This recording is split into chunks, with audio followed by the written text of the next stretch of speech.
Hello and welcome to the Thursday episode of the 905er. My name is Joel McLeod. I'm Roland Tanner. And here we are back in the thick of it all.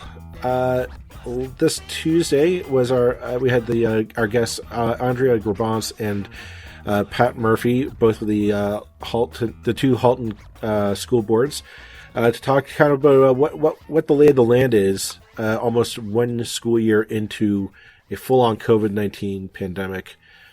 Shutdowns, openings, lockdowns, distance learning, the whole shebang. And as we were recording it, we got more news coming down the wire that surprised us. We got word. Let's back it up, because it was a roller coaster of emotions and events, especially if you were a parent with a child in the school system in the 905. So a letter came down from the ministry saying essentially our schools are safe. They're going to be open. We're going to be A-okay. Just follow the protocols and everything should be fine. Okay. 24 hours later, nope, can't do that. We got to go into shutdown. We're closing the schools indefinitely post April break. Yeah, my head is still spinning from this complete 180 within less than 24-hour timetable. What's your take on this, Roland, as somebody who doesn't really have a stake in the education system, but certainly has a stake in politics? Yeah, I don't. I'm one of the fortunate ones who doesn't actually have to change my entire schedule, life, whatever, based around the whims of the provincial government. But boy, what a mess! I mean, literally a letter going out one day. And then the complete opposite is being said the next. So one day we're supposed to believe that schools were safe on Sunday, but on Monday morning were not safe enough to be open, not only after the April break, but for any time in the, until further notice. Well, I can almost picture that conversation going. Changed? I can picture that conversation happening where they sent out the letter, and then Dr. Williams or one of his staff kind of walked in and said, guys, bad news. I actually just did the math, and it doesn't look that good. Uh-oh. It's, there was one thing that, we titled the episode, "They Don't Know How the System Works." It was a quote that Andrea gave us. That I don't think words have never been spoken that are more true on this podcast. It's clear they do not understand how the education system works. For example, my child is in, full disclosure, is in the Halton Catholic system. But we got a word from our board that the schools are going to have to remain closed one extra day, on the Monday, because they have to use that as the day to get, all the pieces of technology out to the families that are going to need them. And so they said, we can't, we need that extra day because everybody's now on April break. So nobody's going into the schools. The schools are closed. Teachers are off. Nobody's staffing it.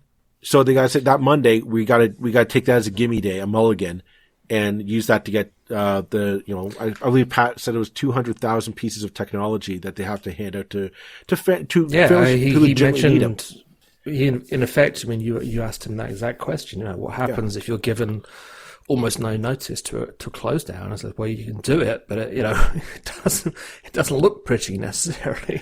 So, but here's the kicker: is there's also the Friday following is a scheduled PA day. So my kid only has 3 days of class in a 7-day week. You and I were talking before we recorded, and we're just, you've seen the hashtags Fire Leche going about, and I don't want to be too mean, but here's the thing. Can you imagine if like Apple decided to do a product launch and you had one of their developers, one of their vice presidents stand up and say, the newest iPhone is so fantastic and super awesome, and it's so safe to use, and it's, the safest for your online security ever. You should go out and buy it right now. It's super, super fantastic. Awesome. We're so good. So proud of it. And then 24 hours later say, oh no, we have to recall them all from the shelves due to a catastrophic failure of the programming. That that vice president would probably never be heard from on an Apple stage again, if not probably just outright fired, right there on the spot. I'd love to know the process of communication that brought that to happen. So the minister must feel like a complete idiot today. If he has enough awareness about his own career to follow that kind of thing, to basically be contradicted by your premier within a matter of hours in the most sort of profound and obvious fashion.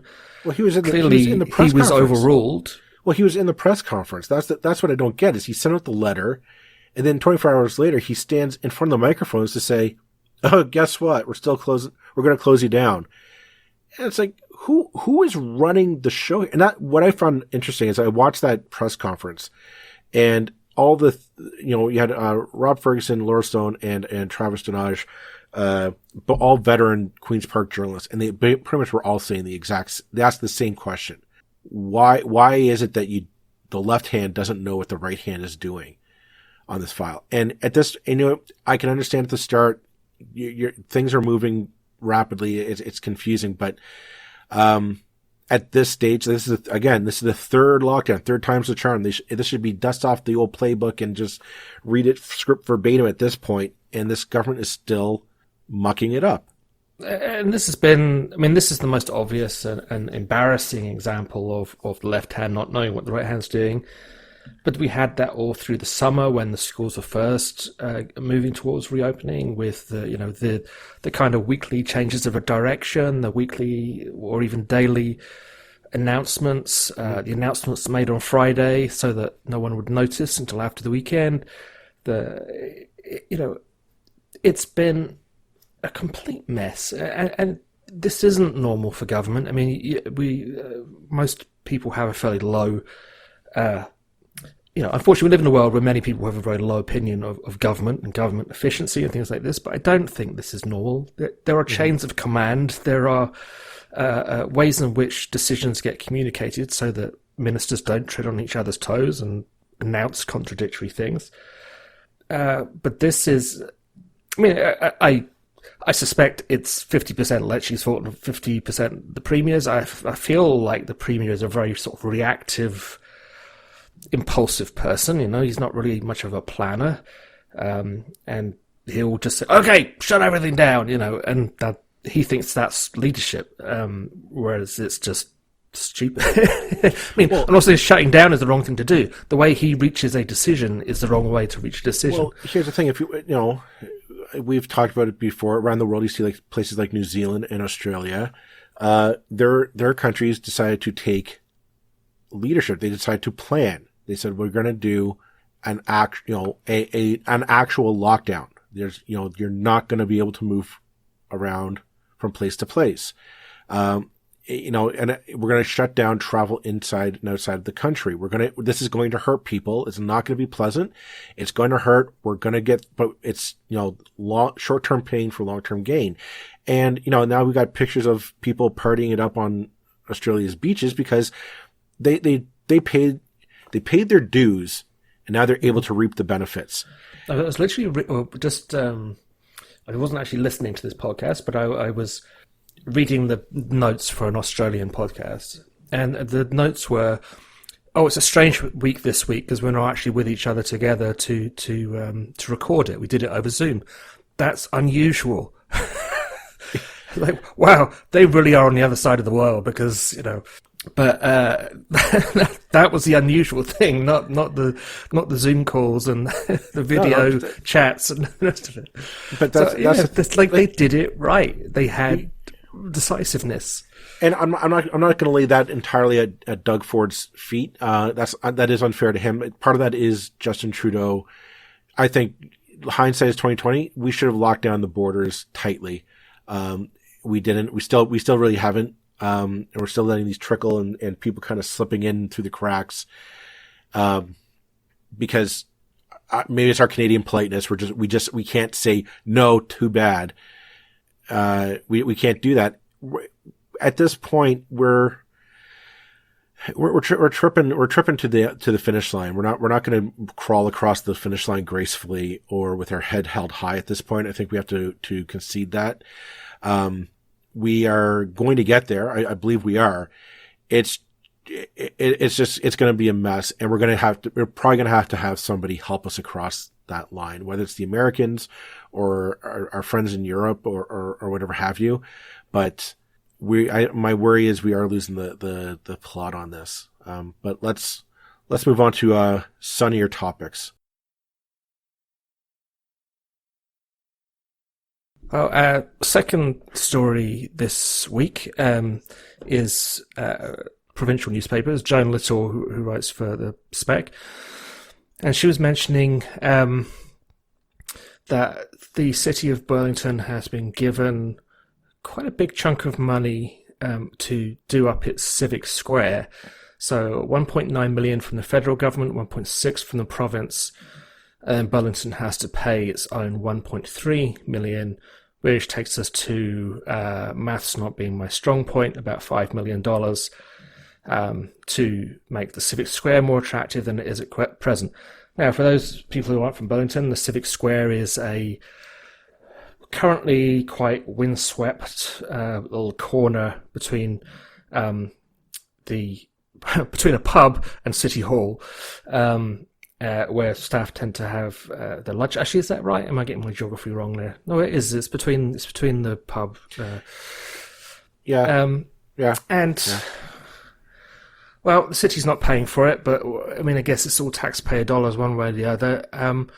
I have something of a problem with that civic square because a whole bunch of things in Burlington have revolved around it, almost quite literally revolved around it, because of it's a square that people in the city don't use very much. Staff use it. There are some picnic tables. In essence, if you want to get together in Burlington, you tend to go to Spencer Smith because big park by the lake, fantastic views.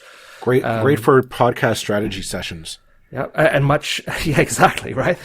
We didn't go to Civic Square to talk about it, and much as the pier was an awfully contentious issue for years and years on end. Now it's there. It's actually a very nice place to sit. Yes, it is. To look back at the city. So this Civic Square, I mean, in the big scheme of things, even $5 million is not a lot of money I don't know. people. I just want to know what they plan on doing there. Because here's the thing. It has been. I'll give it credit. It has been used for some fun events. My earliest recollection was Sound and Music Festival, which is a free, really exciting music festival.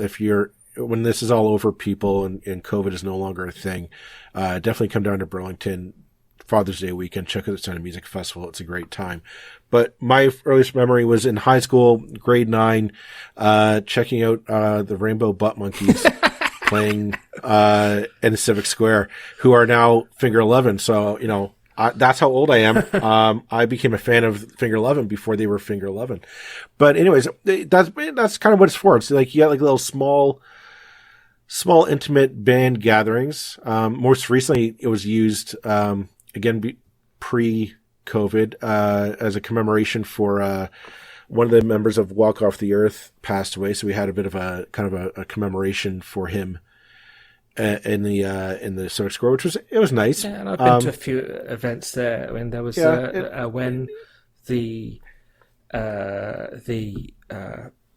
mosque shooting in Quebec City happened. There was a sort of candlelight vigil the same night. There was other things have been there.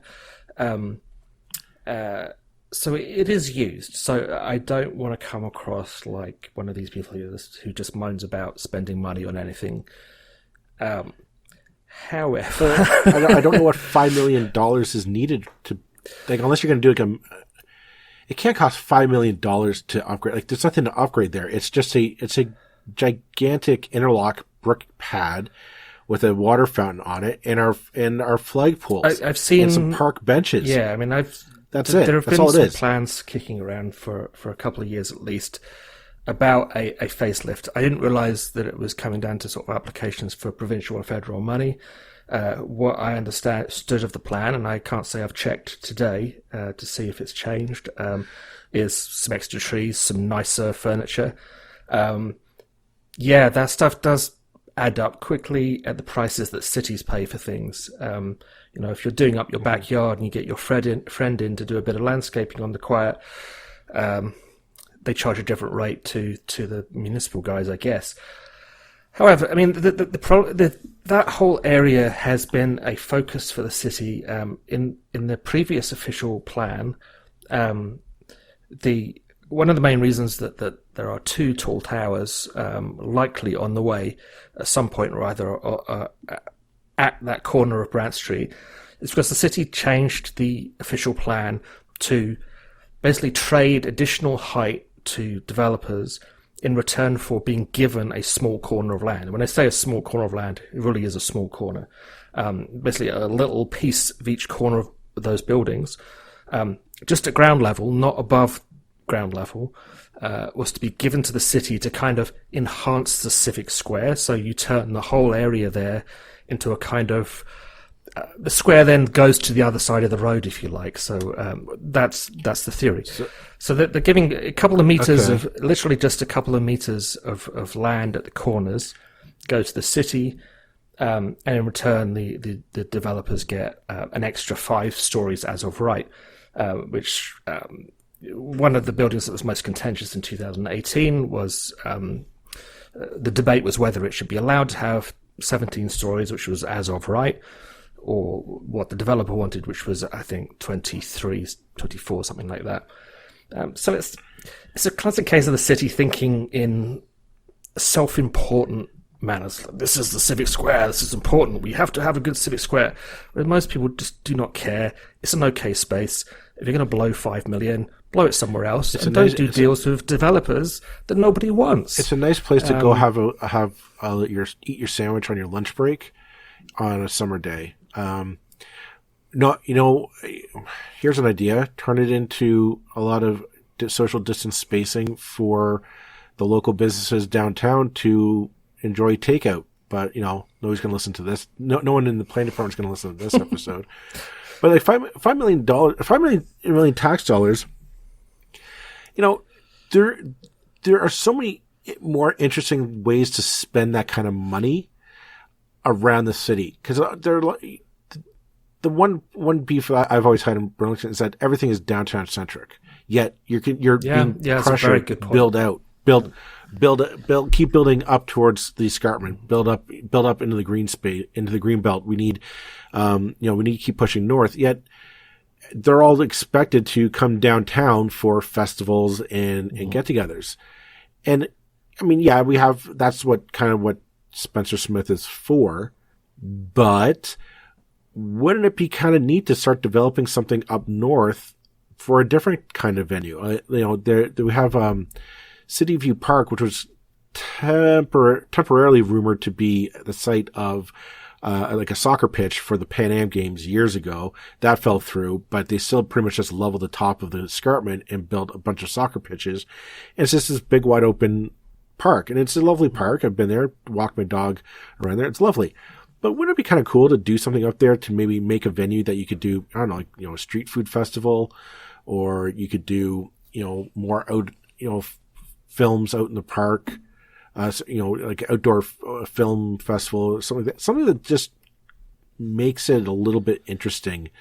Burlington a little bit more of an interesting place to live than just, let's give, a slap of paint and, take the power washer and blow out all the weeds between the interlock and Civic Square and, give somebody $5 million. Like, what, couldn't we just think outside the box for just this one time? $5 million on a bit of municipal, landscaping and benches and things like that. That goes almost nowhere. It's incredible. Like the Elgin Street Promenade thing. I can't give you a number on that, but the fairly, it's better than what was there before. Don't get me wrong, but the fairly sterile stone, grassless, treeless space that was built a couple of years ago. I'm sure that costs at least 5 million, if not more, and it's not. It is better. I'm trying to really emphasize the positive and not sound like one of the people who moan about everything. But if you took those 5 million and gave them to a community group to build some phenomenal kind of something inventive, something creative, something that's completely done from end to end by the community itself, I bet I bet they would create something phenomenal with that money. Well, here's the thing, we're talking about how to spend $5 million tax dollars, public spaces that are engaging, thought provoking, just interesting. This isn't it. This is just doing bare. And maybe to give them back the $5 million. Say no, we want $20 million. We want to do something really amazing for the public, for the people of Burlington, and even beyond the borders of Burlington to enjoy. Yeah, I mean, I'd love to see. Montreal's done really well on these kind of community-driven projects, things like transforming. I can't remember the name, but the kind of lanes that go at the back of people's houses in Toronto and Montreal and places like that, turning those into really inventive, exciting spaces. Cities, governments are just not very good at this kind of stuff, because they go to the city bench salesman shop and pick up 20 benches, and I know it's a lot more complicated than that. There's only city planners listening. I'm sorry. I do know it's more than that. But that's kind of how it feels. It comes out on the other end, again, talking about that Elgin Street, I think it's better than what was there before. I find it somewhat uninspiring, even with public art they've introduced, things like that. And the public art has a very kind of off-the-shelf feeling to it too. It's not art by people from Burlington. It's not art from people from anywhere, really. It doesn't necessarily resonate with the inhabitants. And this isn't a Burlington problem. This is a way government works problem, as so many are. But yeah, we do need to do better. We need to get beyond these kind of things that just that don't bring us together as a community, but just kind of go, could have been better, And the point about concentrating on downtown Burlington, which for anybody who's not particularly familiar with Burlington, you probably do know that the city centre is not in the centre of the city. If you live in North Burlington, it's quite a hike to get to downtown Burlington. And you've got this ruddy great highway, or two ruddy great highways going right through the middle, which creates a physical barrier that is very significant. Yeah, it do need to do a much better job of bringing the whole city into these kind of things. I could go on about this for ages, but it's a classic case of that kind of municipal self-love, that you think about your own doorstep first, and not about the bigger picture. And this seems like a case of that. I'm sure it'll be very nice. I'm just not sure that it'll be a particularly good use of $5 million. Well, why don't we move on to the next wonderful topic? Because it doesn't get any better from it doesn't get better than here. Our listeners in the 905, I'm hoping, are aware of a few years ago the news broke that City of Hamilton was covering up its own mess, and what a mess it was. Billions of gallons, I believe it was, of raw sewage was being dumped into Cootes Paradise, which is a lovely, used to be lovely little bit of land that's part of the Royal Botanical Gardens here in the 905. That was, it's a lovely bit of wetland that, would have all sorts of biodiversity, beautiful piece of landscape that was protected, and that you could go take your dog, walk through it, enjoy a nice summer day. And, you think, hey, in a pandemic, what better way to spend your time than walking in the nature outdoors until the city of Hamilton for 4 years dumped its sewage there and didn't bother to tell anyone. Now, why are we talking about it now? It was 4 years ago. Well, apparently, it looks like the mess might be back. In the CBC, there's reports of algae growing in Cootes Paradise. The concern is that this is because of raw sewage still leaking into the area, which is fueling the growth of the algae. Now, according to the CBC article, Andrew Grice, who's the director of Hamilton Water, said the city was looking into concerns about the water raised late last week and earlier on Tuesday, but said this isn't a spill. He says it's dark, older algae that may have floated to the surface due to low lake levels and weather conditions. He says, I am, quote, I am not concerned it formed from raw sewage. There's no indication from us this is a sewage spill. We certainly have collected samples, and they're being analyzed by our laboratory right now, he said. Great, wonderful, except that the Royal Botanical Gardens disagrees, and Environment Hamilton is concerned. And yeah, I mean, this shows what happens in the city of Hamilton. When you hide stuff for 4 years, it's a little hard for us to take you at face value and you say, it's good, guys. It's good. Yeah. And I was just trying to find the quantity of sewage that went into Chedoke Creek and then out into Cootes Paradise and Lake Ontario. I can't find it, but I guess once you get to the billions, it hardly matters whether it's a litre or a gallon. Sorry, 24 billion litres, it says here. So, yeah, billion with a B. That leak was found in 2018 only because of algae or algae-like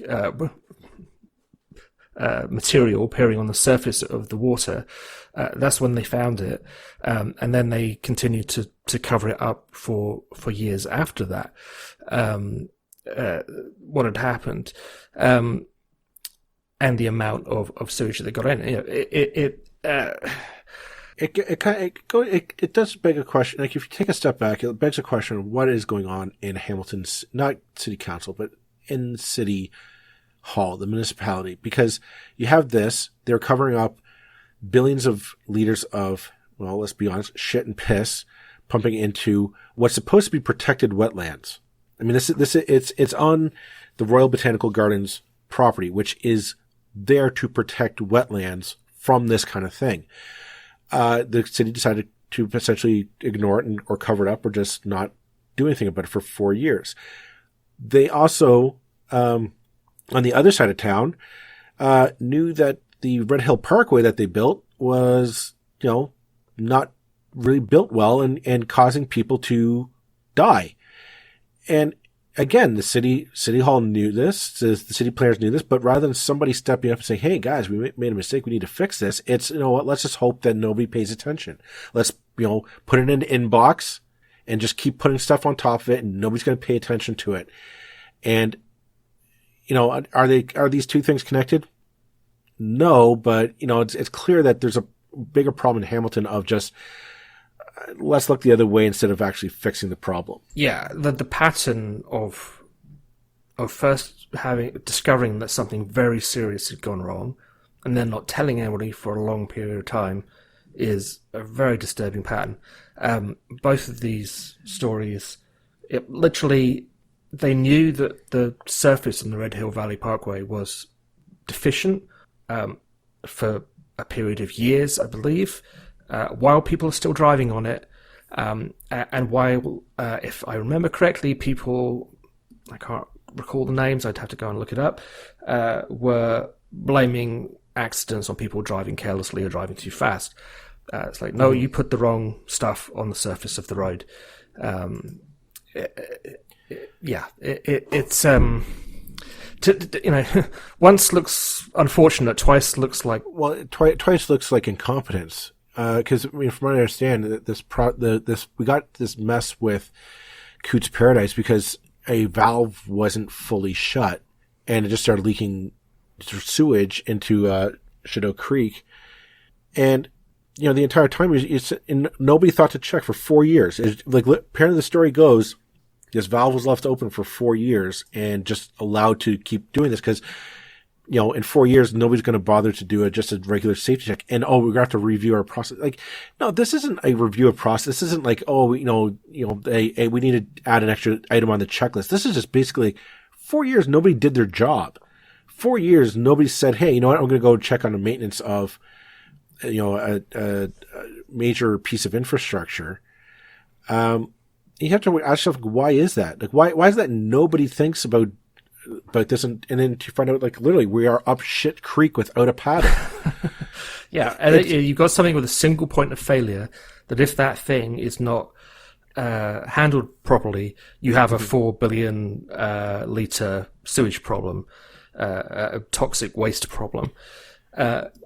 That's bad design to start with, but cities deal with aging infrastructure and whatever. But people should be losing jobs for this sort of thing. And I'm not the first person in the world to say fire person X, fire person Y, but this is big stuff. Like, clearly, we're going to be dealing with this mess. We're going to be dealing with this mess for years, possibly even generations to come. Like, to clean up, like 25 billion liters of raw sewage. Like, this isn't a tiny mess. This is like it's astounding I'm trying to wrap my head around it and I can't. And I'm trying to think, like, how do you go about fixing this? And I'm sitting going, like, I don't know, I don't know how you clean up raw sewage in wetlands. You don't. I mean, the sewage is gone 4 years ago. The damage is what you're left with. And the damage may be the algae. That may be a symptom of 4 years of human waste going into that creek. And it brings, just as a sort of final complaint of the day, to the climate. Someone was commenting on Twitter today about how every city in Ontario, pretty much, there may be cities who didn't do this. Pretty much every city in Ontario in about latter half of 2018, 2019, declared climate emergencies. This isn't quite the same thing, but it's to do with the environment and how we care for the environment, so it's related. Those climate emergency declarations have been followed in subsequent years by a sum total of pretty much nothing changing with regard to transportation, increased use of cycle lanes, paying for cycle lanes, investment in environmental things. If you can find a city in Ontario that's made, certainly in the 905, that's made significant progress on those items following the declaration of an emergency, then I would like to know who they are. And please do write and let us know if your city's done something phenomenal. I know, again, speaking of Burlington, it's unfortunate for the Burlington Council that I know most about what they get up to because I live here, that they declared a climate emergency and gave it a budget of $0 to deal with it. That kind of told you everything that we needed to know about that. It's very easy to make these declarations that look great. I'm not even sure that they do look great, but I think they think they look great. They only look great. They only look great if you follow up with it and you stop shit from happening like this. Talk is cheap, and it discredits the whole process again. And again, it comes back, as it always does, to why do people hate politicians so much? Because of games like this, that your actions are just failures of fairly epic scale. If you're talking about the Cootes Paradise story, and on the other side of the register, your kind of reforms, your changes are just words. And sure, words are better than nothing sometimes, but symbols can be important. But climate emergency is you're using the words of that we've been using all year with COVID, an emergency, disaster, fundamental change. If you're going to use that language, you better follow it up with a budget bigger than $0. Okay. Well, I think we're going to leave it at that for this week. Thanks everyone for listening. We hope to hear from you next week. Take care. All right.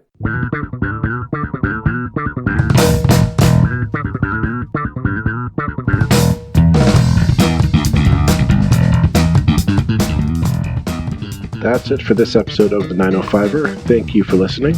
As always, you can send us your feedback, thoughts, and concerns or ideas for future episodes to our email, info@905er.ca. We'd love to hear from you. You can help us keep the 905er going by financially supporting us through Patreon as well as PayPal. Visit us at 905er.ca and click on the support tab. As well, links are in the show notes for your convenience. Lastly, you can find us on social media. Search for _905er on Facebook, Twitter, Instagram, and LinkedIn. So long for now. See you next time.